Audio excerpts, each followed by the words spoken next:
Welcome to Silver Linings at Home. My name is Catherine and I am here to guide you in this introductory course to meditation.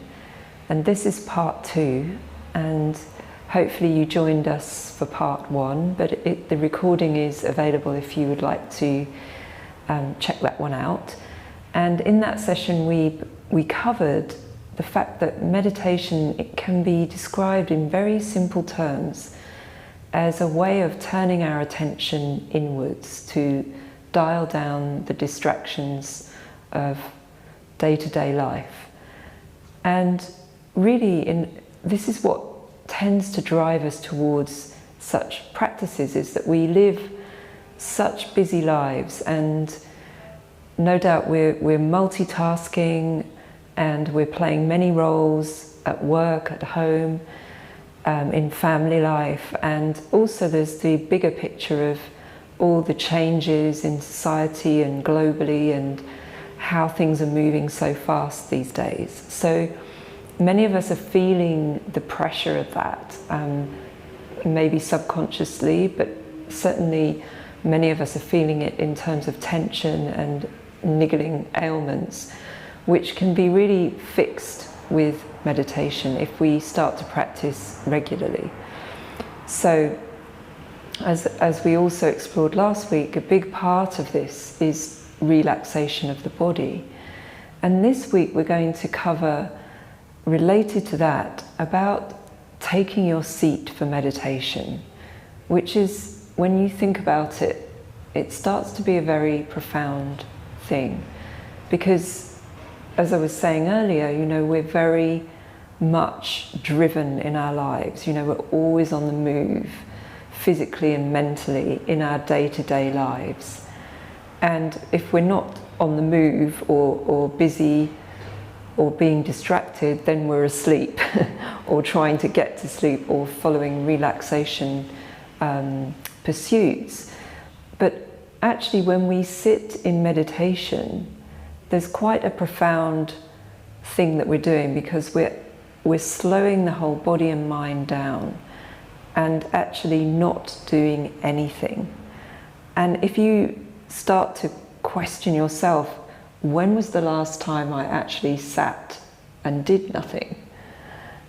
It's probably a very rare thing, because actually when we sit, we're usually distracting ourselves with reading, watching box sets, eating, all of these ways that we sort of use in modern life to relax. Yes, they can be really enjoyable pursuits, absolutely. There's nothing wrong per se with reading to relax, or running to relax, or various other forms of relaxation that we use, but they're distracting the mind in a slightly different way to the way that meditation is stilling the mind. So I hope that starts to sort of resonate a little bit, that very rarely do we allow ourselves to completely not do. And all the techniques in meditation, and there are many, many techniques that we can explore, they're about giving the mind something to entertain it as we sit and do nothing effectively.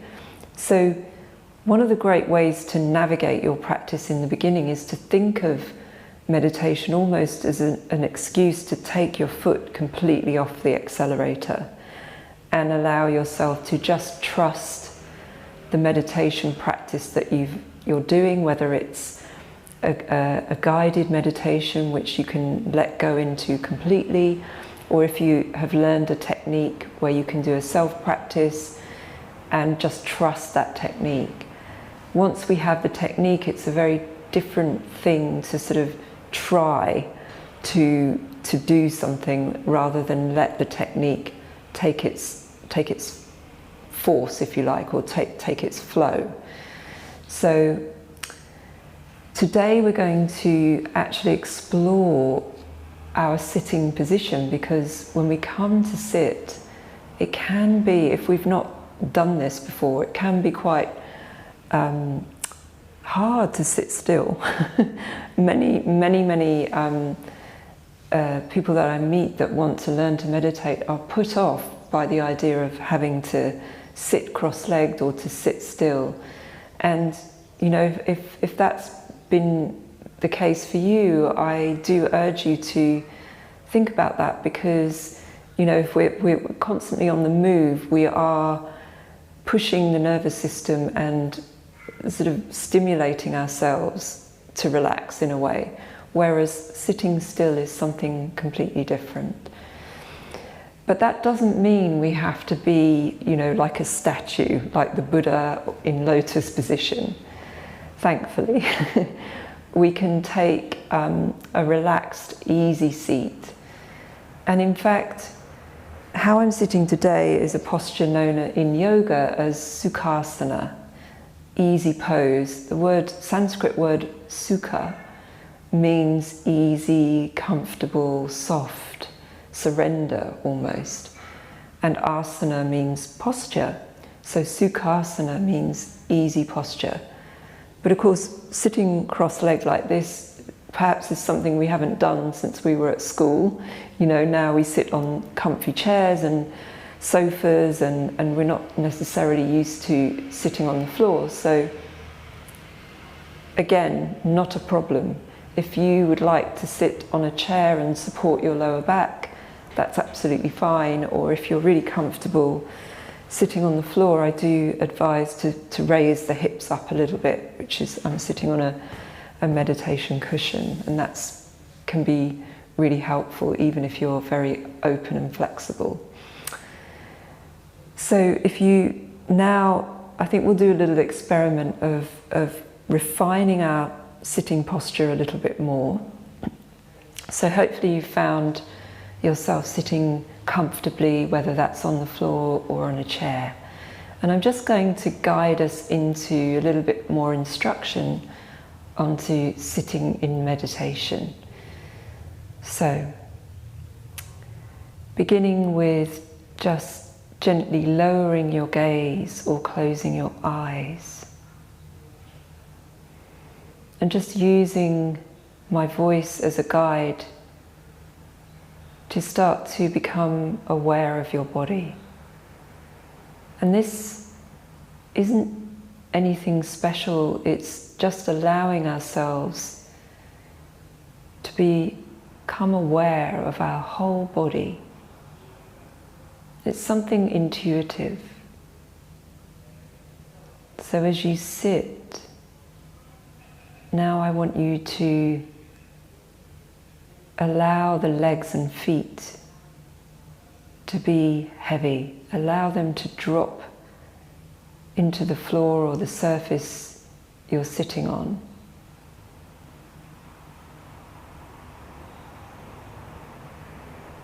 Allowing the hips and the pelvis to be heavy.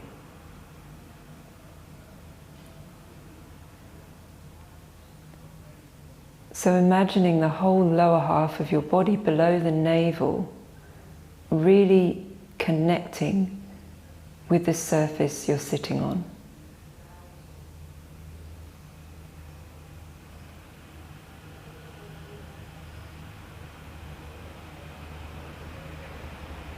And from there, having a quick scan of the rest of your body, perhaps you can sense a central line through the center line of your body, all the way from the pelvic floor to the top of the crown of the head. Whatever that means to you in this moment, just imagining or feeling or sensing this line through the center line of your body, all the way through the core, from the pelvic floor to the top of the crown of the head.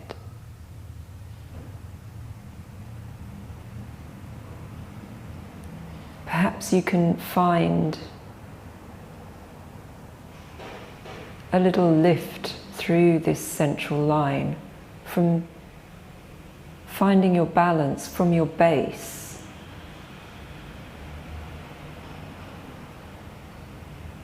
So we start to find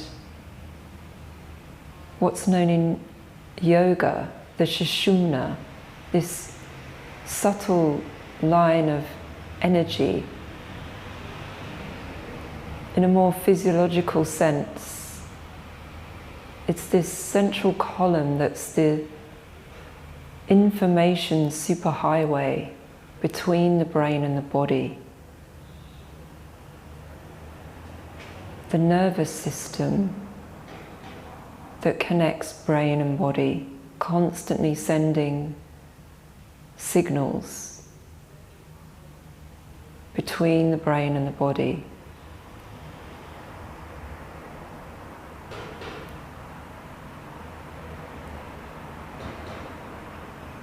So when we begin to sit upright, without being pushing or forcing to try to sit up straight. So again, it's absolutely fine to be using the support of the back of your chair if you need to,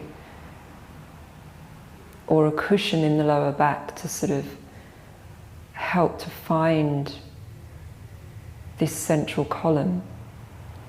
And gradually you might find that you can sense an uplift from this grounded connection through the lower half of the body.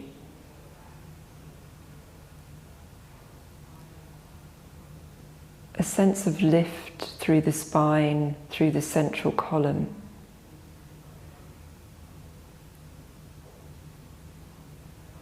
And from there, perhaps you can allow the shoulders to melt.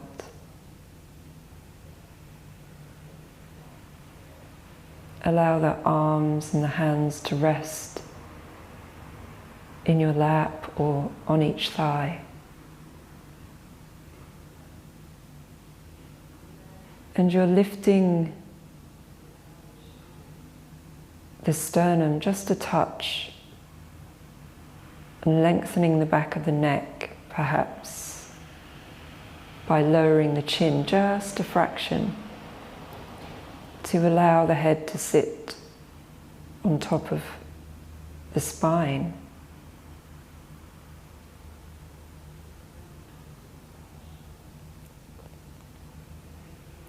And from here, just sensing that you can almost relax into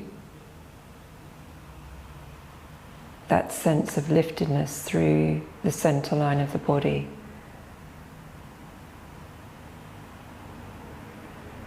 Perhaps you can feel this as a grounded openness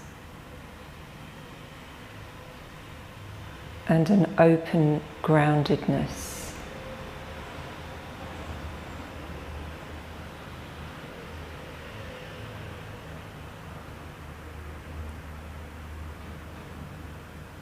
And this posture, as we practice more and more, becomes more intuitive and easier to find.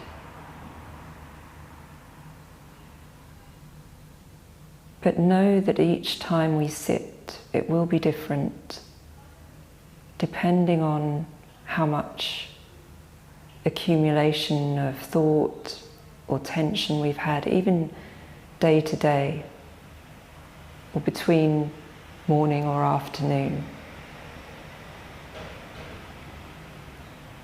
Knowing that sometimes the body will be just tired or tense, so that you may want to take more support. But as you practice more and more, you might find what we would call this two-way stretch in yoga, almost like a gravitational pull each way, from the ground up and from the sky down. That you feel this support in your posture.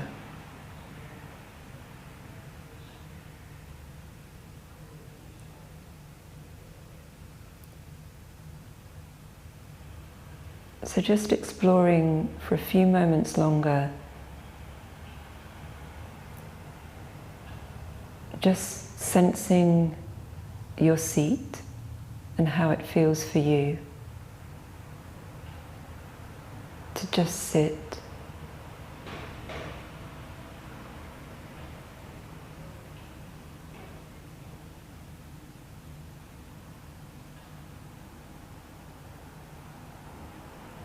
And when you feel ready, just very slowly beginning to open the eyes.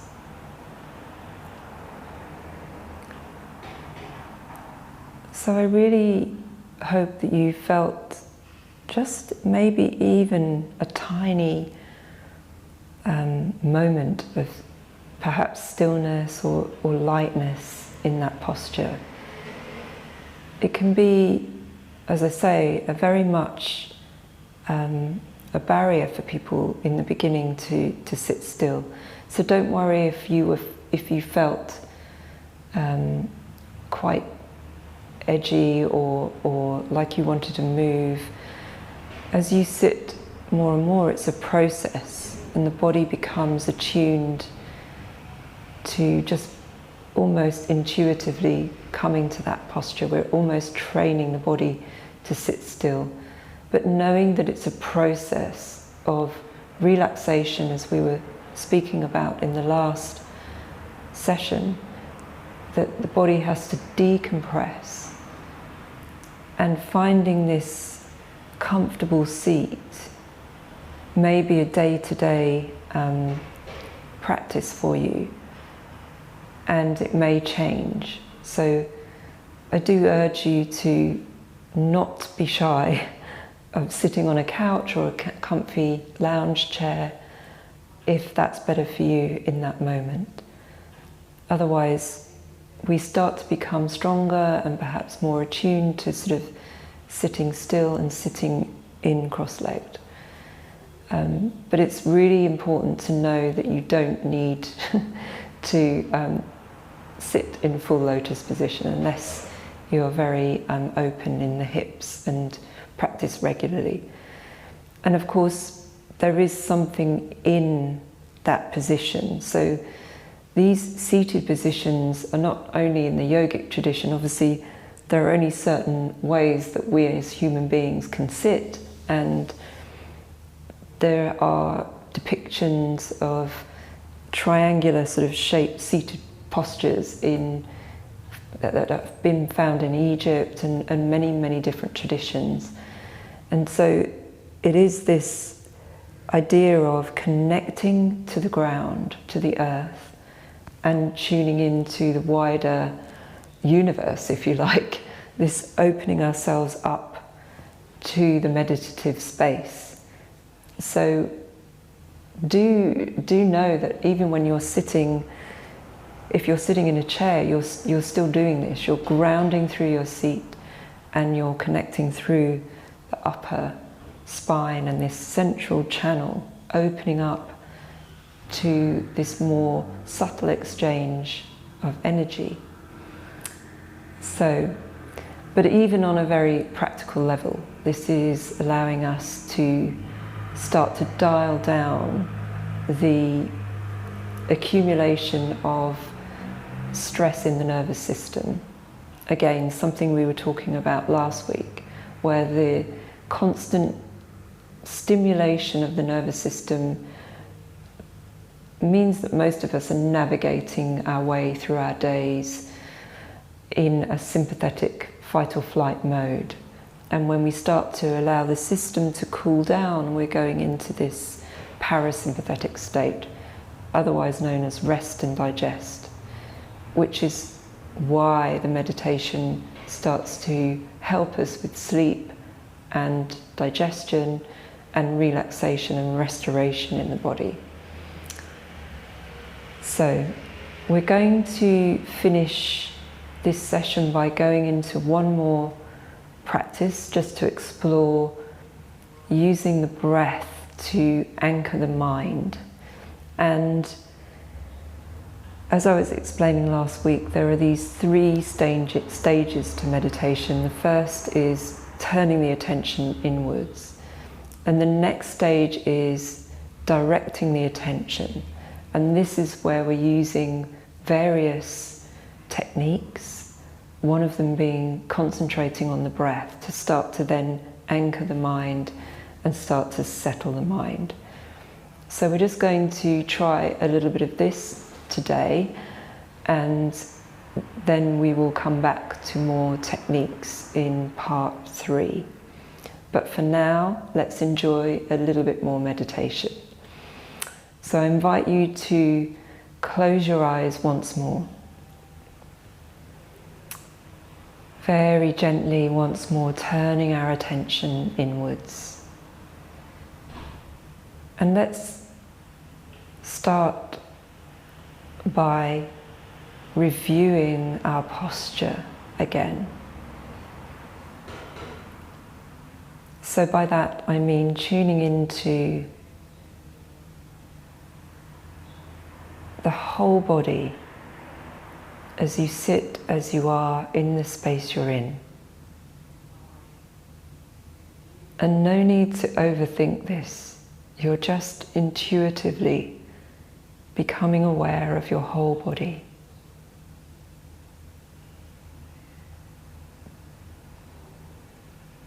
And consciously allowing the weight to drop through your seat, feeling the connection of the sit bones on the seat of the chair, allowing the feet to connect with the floor or the surface you're sitting on, allowing the legs to be heavy, letting go from the waist down, allowing the seat and the earth beneath the building you're in to support you. And just becoming aware of this central column, this center line from the pelvic floor to the top of the crown of the head. Taking the support of the central column as you release the shoulders and the neck, the face and the jaw.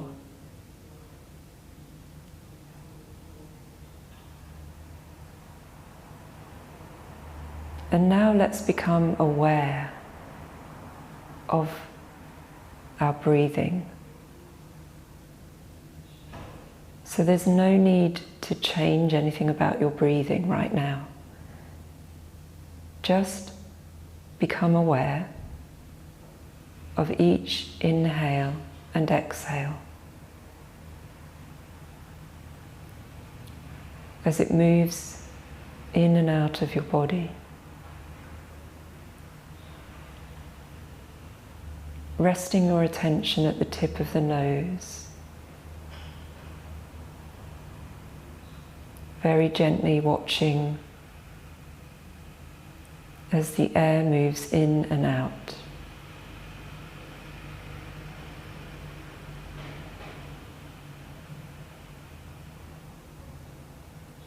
Becoming curious about this movement of breath in and out.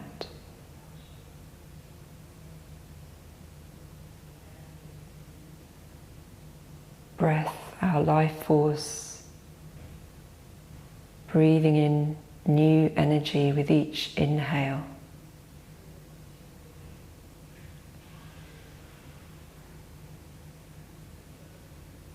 Each exhale an opportunity to let go of any unwanted stress, thoughts or feelings.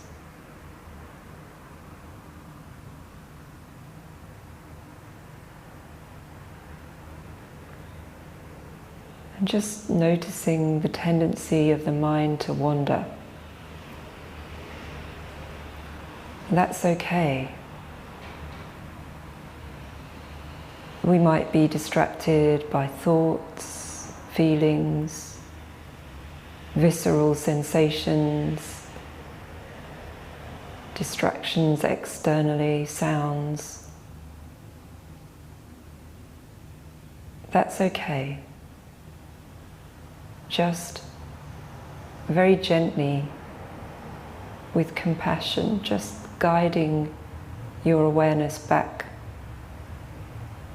to watching the breath when you have the spontaneous thought to do so.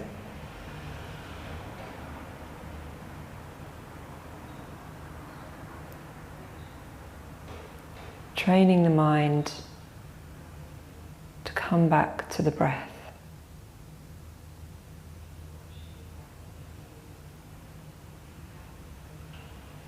Watching your body breathe.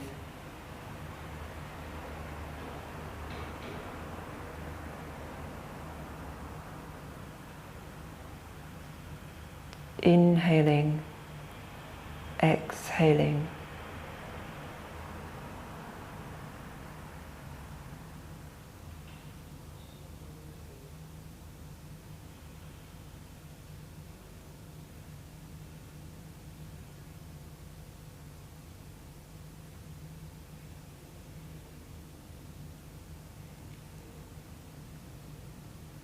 Noticing perhaps a sense of stillness arising from this practice.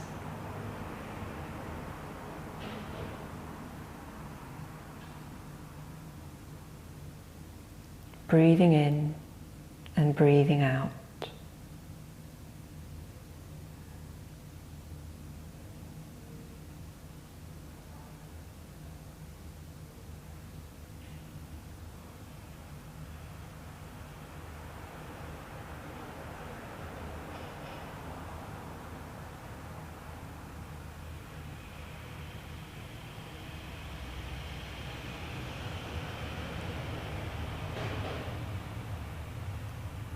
And now I invite you to take a deep, conscious inhale through the nose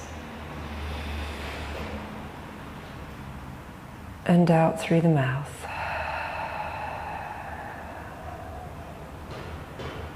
And in your own time, taking a couple more breaths like that. Inhaling deeply. Exhaling fully.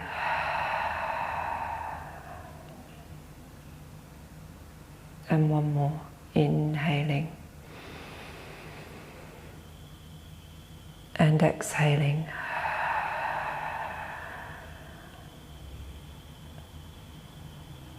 Noticing the difference when you consciously breathe like that. Noticing an awareness and enlivenment of the body, beginning to bring you back out of meditation into the rest of your day.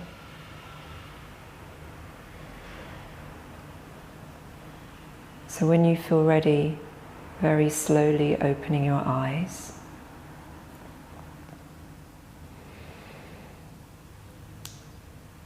So, well done, we explored our seating posture today, seated posture, and just a little taste of using the breath as a way to anchor the mind in meditation. And we'll explore more techniques next time, and the different techniques and how they work in meditation. And until then, maybe you could try just sitting, even if it's just for 5 minutes, just exploring your own seated posture, just doing what we did today and scanning the body, seeing if you can align the spine, letting the hips drop, just really embodying yourself. And then maybe start to follow the breath. And even just the simple act of anchoring the body in your seat is a really great mini meditation you could do to recenter yourself during the day. And if you add the breath, following the breath as well, that can be a really great way of resetting the mind. So have a little play and an explore. And I hope you can join us for part 3 of this intro course, and also, of course, join us for live stream meditation and recorded meditations, which is a great way to join a group, you know, because it's very hard to find a way of just sitting still on your own. But if you have some guidance and the feeling that others are doing this with you, it can be really, really inspiring. So please do join us at Silver Linings at Home for more meditation, and see you next time for part 3.